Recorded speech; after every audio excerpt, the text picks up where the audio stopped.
काही काही पब्लिक भागात खळबळ. तर विषय असा होता, आज संकष्टी असल्यामुळं जाता गणपतीच्या पाया पडून जाऊया म्हणलो. थंडी पण असली डेंजर पडली होती, खरं ऊन पण पडल्यामुळे जरा मस्त वाटत होतं. तर भावानं आजचा आपला ट्रॅक होता पेठवडगाव सावर्डे.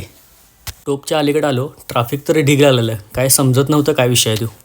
पुढे येऊन बघितलं तर ट्रक पलटी झाला होता. देवाकडे हीच प्रार्थना आहे की कुणाला काय लागलं नसावं. तर भावानं काळजी घेत जावा, गाडी व्यवस्थित मारा. तर आत्ता आपण निघाले पहिल्या कॉलला. जाता आता मेडिकलमध्ये आलो, स्टॉक बघितला कुठला काय सप्लाय का नाही ते. काय असेल ती ऑर्डर दिली आणि कॉलला आलो आत. तो कॉल करून आलो, जवळच कॉल होता एक. नशीब चांगलं, ब्रँड तर कन्वर्ट झाला 1 वर्षानंतर ते पण.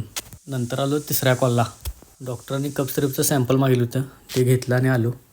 तो कॉल करून आम्ही 4थ्या कॉलला आलो. गर्दी तर काय नव्हती, नाही बघाल तो गर्दी ढीग असते इथं. तो कॉल करून आम्ही 5व्या कॉलला आलो. असं झटपट पटापट सगळं कॉल आवरलं मस्तपैकी. लास्ट एक कॉल राहिला होता, त्या कॉलला आलो. आत आलो, पेशंट बघितलं, 8-9 होतं, म्हणलो 2 तास जाणार.